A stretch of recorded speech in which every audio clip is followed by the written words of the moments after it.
Enough with the clickbait. Enough with the rumors.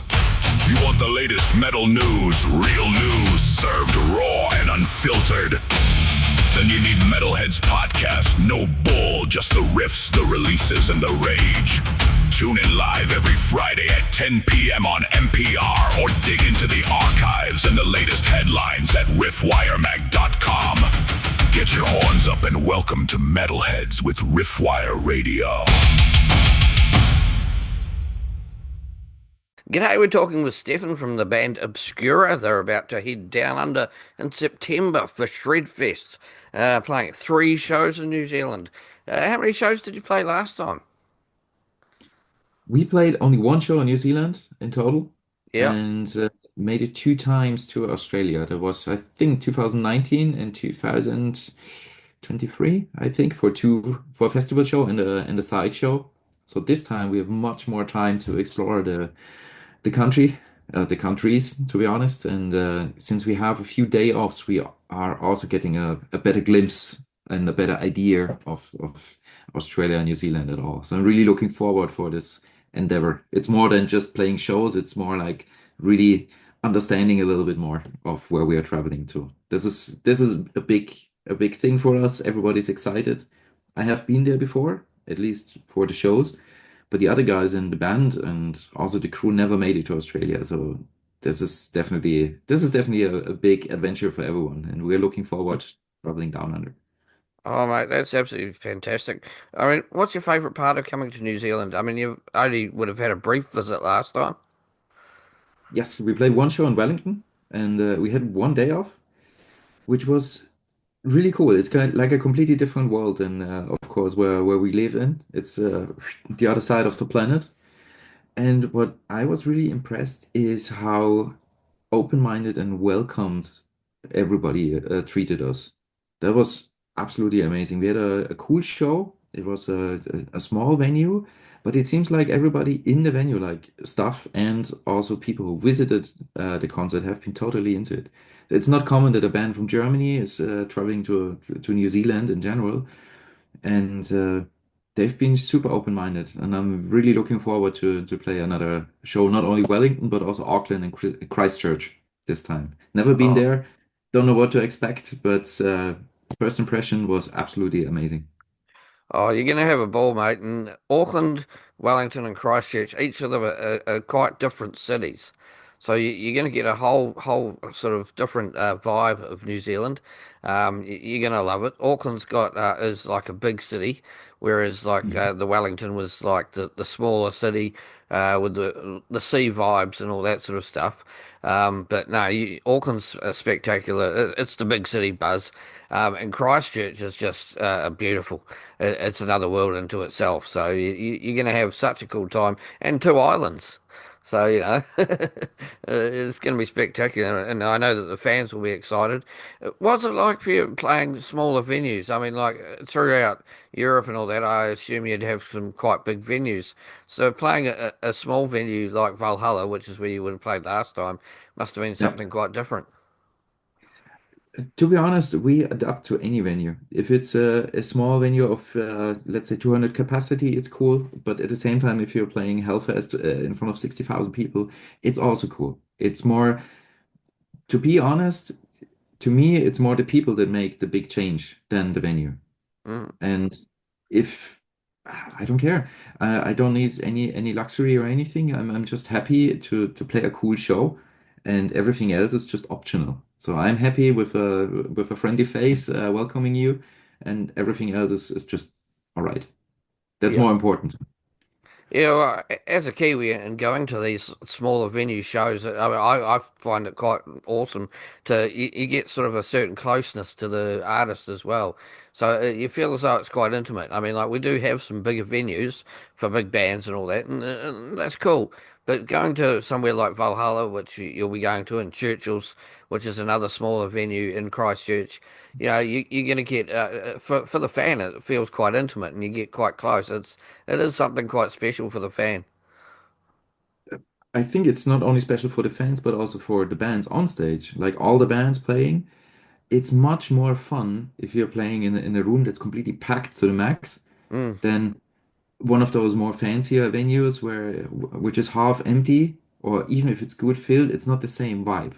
Yeah, I really prefer this.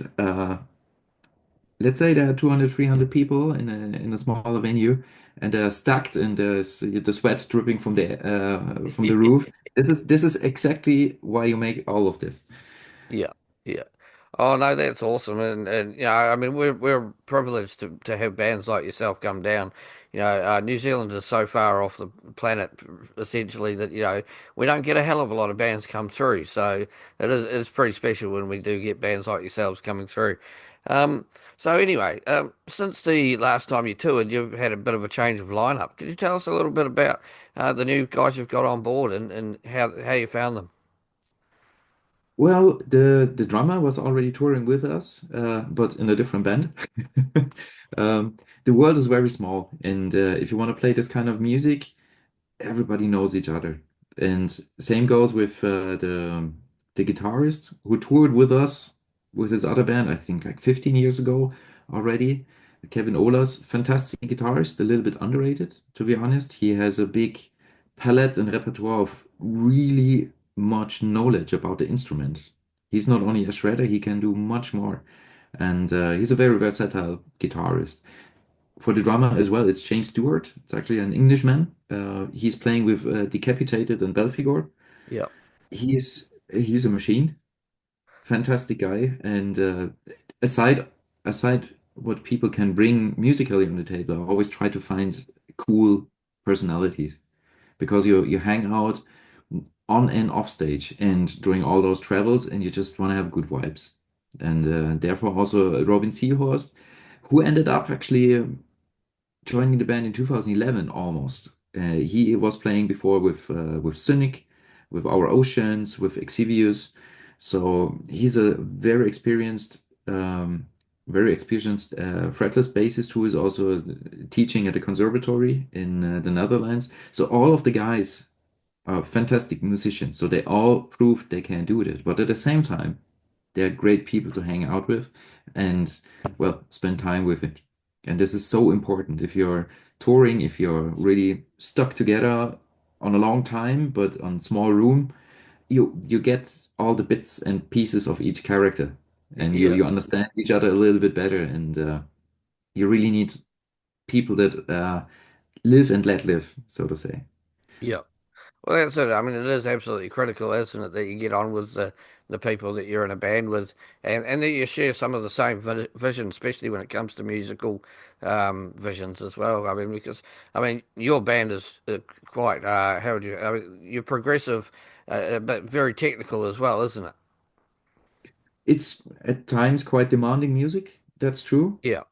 But I'd rather focus on having a good hook line or a good chorus line, Yes. and everything else is just a tool. But of course, yeah, you need to be able to pull this off in the studio and live, and you need a certain level of musicianship to make it happen. At the same time, we are not a band from musicians for musicians. It's just cool to watch the show. Yeah. As I mentioned, I prefer the shows where the sweat is dripping from the roof instead of you just staying there and watch your instruments playing Yeah. note by note. You need some rock and roll in your life. Yeah. Yeah. There's got to be a vibe there, doesn't there? That's how it is. Yeah. Oh no, that's awesome. So you created the video, creating the videos. I mean, your latest one was Stardust. You just released recently. How involved do you personally get with creating storylines and all that sort of thing, or do you just hand that off to a producer or director or something, and they create the videos for you? That's a back and forth, and it depends on the project. So the first couple of music videos for the band I did myself, as I worked in that kind of field. But over the years, you can't, you figure you cannot do everything by your own. Mm, And a couple of years ago, that was in 2018, I think, we started to work with a German fellow, a director called Mirko Witzki, same age as mine, and worked together more and more on those video projects. He did most of all the videos for us for Diluvium, for Valediction, for the new one, Asonication. And I'm leaving him more and more freedom For example, you mentioned Stardust. This entire storyline came out of his mind. But when it comes to the look, this is basically where I help and step in.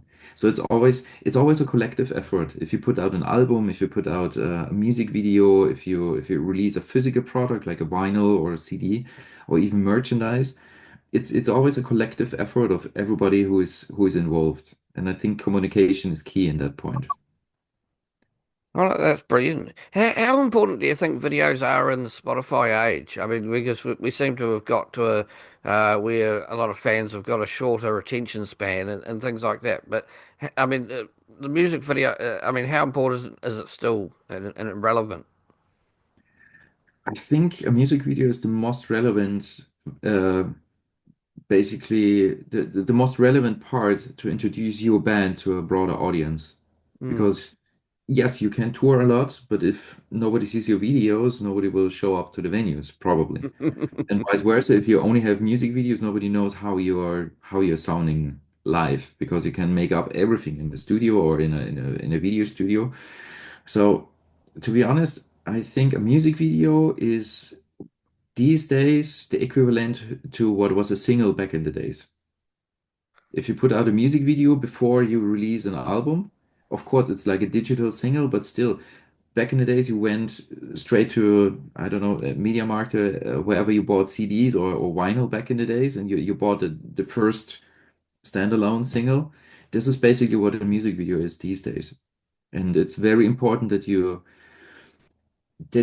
keep this in balance and on the same level when it comes to quality than to your album. So everybody, in my opinion, everything needs to be in balance and out of a certain quality. And if you put out a cheap music video that I don't know is something everybody releases, you're not getting attention. But if you put some effort in it, and I'm not talking about like money in the first case, you don't need a big budget these days to put out a cool music video. This is It's more true. about storyline, the creativity. I think on the long term, this helps you a lot because those videos they will show up again and again and again. When we are playing the shows in Australia and New Zealand in September, people are still rewatching all the videos we did back in 2008 and 2009. Yeah, So this is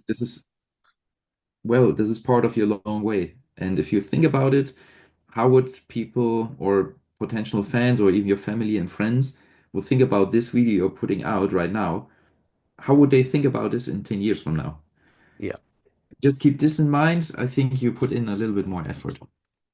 yeah. So it's important. Long story short.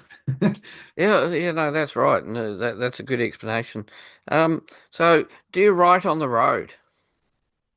No, I No. do collect ideas, like song titles, fragments of lyrics, couple of ideas for aesthetics.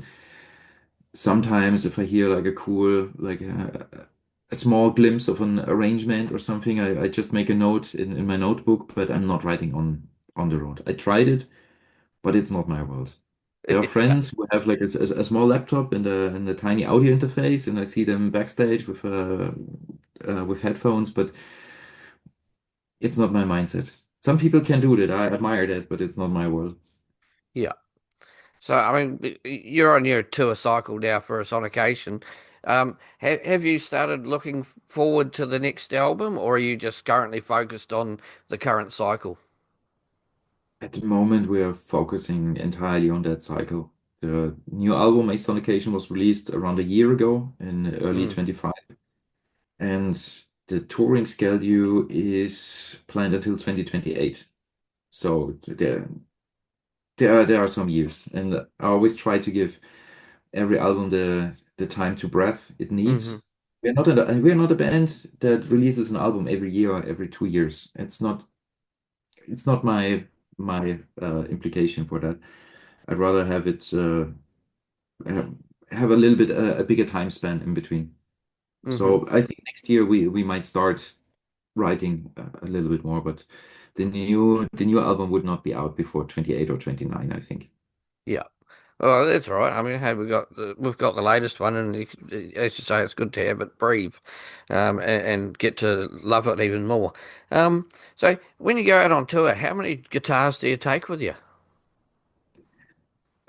Usually two. I have one, my main guitar, and a backup guitar. Not more. I'm not a guitar collector. I don't have many guitars. The axe I'm playing live every day is also the guitar I'm playing at home every day. If I have a reliable instrument, I don't need to change it. If Mm-hmm. there's something I want to change, yes, I talk to some companies, but I'm not a collector. I don't have 100 instruments at my home. Only what I really need. Yeah. Yeah, now some people do really like to collect guitars and all that, and yeah, it's interesting to see what different artists are into. Do you have a favorite guitar, and do you have a favorite microphone that you use? My absolute fave guitar is the guitar ESP built for me a couple of years ago. It's a special shape. It looks like Explorer but longer and Nice. thinner. It's very well balanced and it's basically made for the playing I have.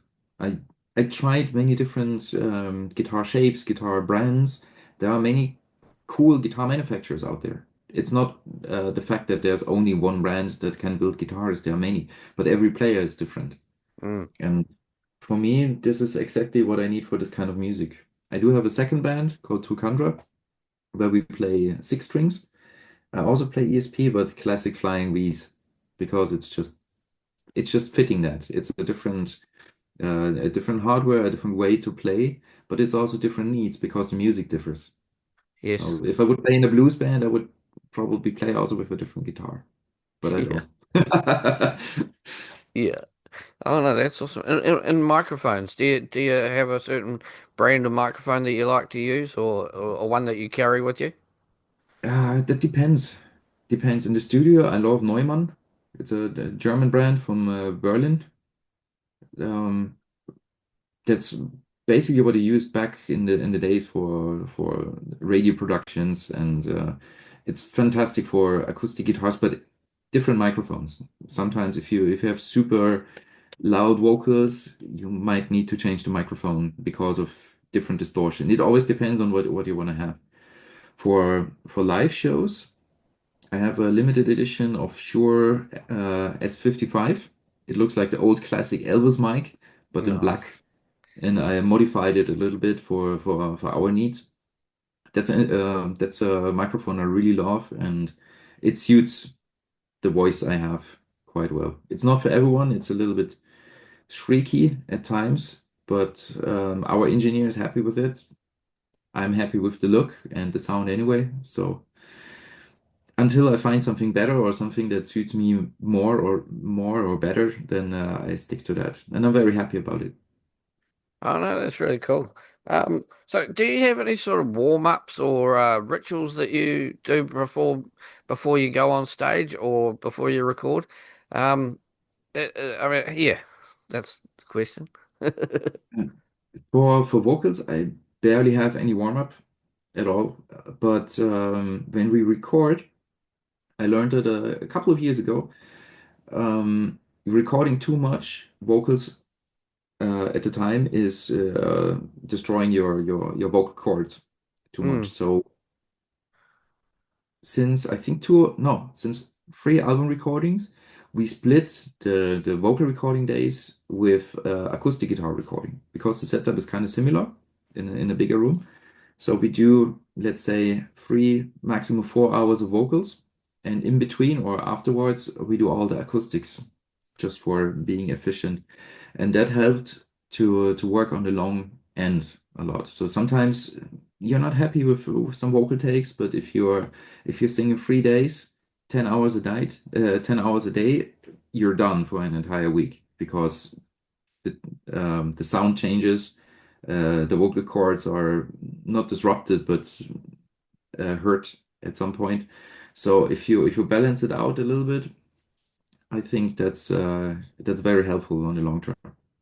Of course, when we yeah. started, we did everything wrong. It's quite often the case. And yeah, I mean, I talk to quite a few people, and a lot of people talk about, being very quiet before you sing. Maybe just talk, almost singing at a speaking volume. When you're get warming up and things like that. So it's important to look after your voice, isn't it? You have to listen to your body a little bit. If Mm. you're not feeling healthy 100%, you're maybe you might not party that much, or you're not going out, or you're not, or you try to not talk to so many people just before the show. But usually it's all good. It's all fine. I'm a low Excellent. maintenance person. Yeah. So, do you do a lot of practice or anything? Is that something that you do in your downtime? Yes. I play at least 2 hours guitar every day. Oh wow. And I do have a vocal booth. I think it's blurred right now. It's here. Yeah. My own vocal booth in my office, and that's where I record demos or rehearse along the set list we're going to play. So that's very helpful. Oh wow. That's cool. And because I mean, it's important to practice, isn't it? Sorry again? It's important to practice, isn't it? Yes, absolutely. It's like extreme sports. Mm. You cannot run 100 meters in a certain time if you stop for a month and then try to do it. That's No, right. it's I just mean, it's funny listening to some people. They say, "Oh no, I don't need to practice or anything," and then other people, they spend the time, and and it does come through, doesn't it? in the end, only live or the studio matters. Some people, when it comes to vocals, some people just don't practice at all. They have this gift, but when it comes to instruments, you can tell if somebody rehearsed or not. Hmm. Yeah. Oh, no, that's cool. So what are you currently listening to these days? I mean, do you listen to a lot of music outside of your own band or during your downtime? Yeah, absolutely. At the moment, I love a Swedish band called Lick. It's more old school death metal, like Dismember meets Iron Maiden a little bit. Nice. It's just fantastic music. The recent In Flames was really cool. It's also very melodic. Um, what else did I listen to? Persephone, a band from Andorra. It's more on the prog end, which is really nice. I just listened to the new Fallujah album because I visited the guys last week on the show in Munich, and we're going to play Japan and Australia and New Zealand together. That's really cool. I listened to basically all the bands we take on tour, Yeah. and also some 70s, 80s rock, some depending on the vibe. I Yeah. don't want to wake up in the morning and hear blast beats and noodling. That's a little bit too much. Yeah. But if you have some time and you really want to listen to some cool music, just sit down and it needs to be the right time and space to listen certain kind of music. But at the moment, to come back to your question, I think Lick is my favorite band. I listen to day to day. Yeah. Oh, that's Check it cool. out. Very cool. I will. I definitely will. So what was it like catching up with the Fallujah guys? Oh, we know each other. I met them a few times. We toured together years ago, and I think last time I met them when we recorded a Sonication in Gothenburg. They played in Gothenburg in Sweden, and Yeah. quite a coincidence. But of course, if friends are in town, you just pass by and say hi. Uh, Really cool, super tight band, incredible tight musicians, and really looking forward for those concerts with them. And the new album is really nice as well. Yeah. It's very, there are so many delay lines and layers. If you listen to the album with headphones, then I think you discover all the details. It's really cool. It's Yeah. nothing you can listen to. You're right. They're a band that have really developed, haven't they? Hmm. They have Yeah. their style, they found their own niche, and I think they mastered with every album. And every album sounds a little bit different, which is also cool. So it's not that repetitive. It's a Yes. really good band, and they really want to know it. They tour so much. I think they just announced another run with what did I read? Between the Buried and Me. So it's Oh, kind of a nice. mixed package. But if you think about it, it's quite proggy as well with all those delay lines and guitar leads. mellow vibes. Yeah, it could be cool. Could be nice. Yeah. So talented band, check it out when you have a minute. Yeah, no, well, we're gutted that Fallujah aren't actually making it to our shores this time around, so it's a bit gutted. We get you, but we don't get Fallujah. But you can always try and convince them for us. We'd love to have them. Um, Let me talk to them. yeah, we'd love to have them down. I know a lot of people were quite bummed out about that. So do you read a lot? I mean, because I mean, a lot of your lyrics are based on philosophers and things like that. So do you read much? In, I think the reason 1 or 2 years, not too much. I simply don't have the time for it Mm, anymore. But when I went to college or university, I had the chance to read a lot about all kinds of different topics. I'm not that narrow-minded. I love to read things about from astrophysics to philosophy to only physics. Like when we recorded the Acroasis record, I was looking into psychoacoustics and this whole acoustic field from an engineer's perspective, which was really appealing at the time. Vibroacoustics, all of those fields really attracted me. So therefore, it was part of those records. And at the moment, I'm not sure. I really have to sit down and maybe during all those long flights, there's a little bit more time for that. At the moment, it's life is hectic at times. Sometimes you have time for it, and sometimes uh, you just have to go with the flow. yeah, yeah. Well, I mean, that's one of the things I think a lot of people like about your lyrics and all that is that you show you've studied. And it's more interesting than just the usual Satan rules and blood and guts of typical heavy metal. So I mean, a lot of people do like and appreciate some lyrics with some thought put into them. Well, I just write lyrics about topics I really admire and I enjoy, and I wouldn't say fond of, but I'm just interested in. And there are many bands, like for example, my favorite band, Lick. They write about something completely else, but they do it absolutely awesome because they are really into it. And therefore, I'm happy if people look up the lyrics and read them and try to understand them. But you figured I'm not a native speaker, so I have a hard time to express myself. I'm Hmm. getting better over the years, but it's not my first language, so sometimes it might sound a little bit more abstract than it was meant in the first place. But that's how it is. I'm happy if people are sitting down, reading through everything, listening to the music, and then get the big picture together with looking through the photos, the artwork, the layouts, the aesthetics, the haptics, like having this vinyl in your hands and seeing all the foil printing and all those little details. So I think lyrics are part of the entire thing, of the big picture, but most fans get attracted by the music, I think. Yeah. Well, that's it. I mean, lyrics are important. I mean, at least you don't have to use a dictionary like Carcass. When you listen to a Carcass album, you've got to have a medical dictionary to understand half of what they're saying.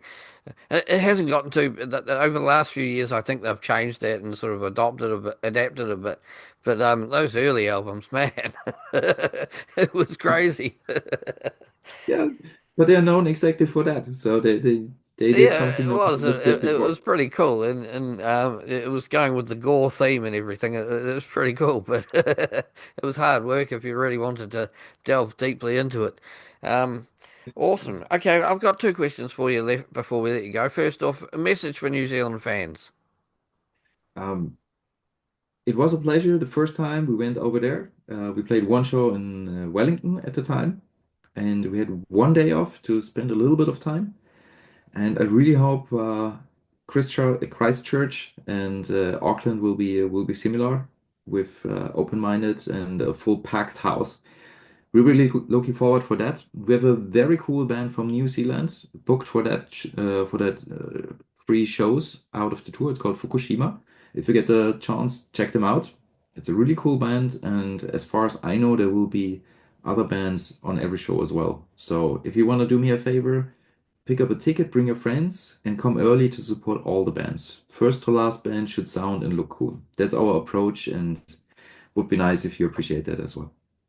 Oh, I'm sure they will. It'll be absolutely brilliant.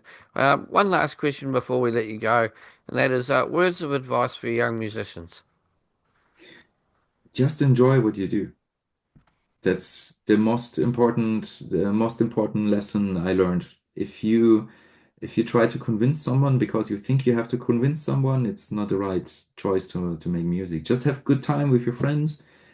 Sometimes you're successful, sometimes not. You cannot force it. It's more about having a good time with good people around you.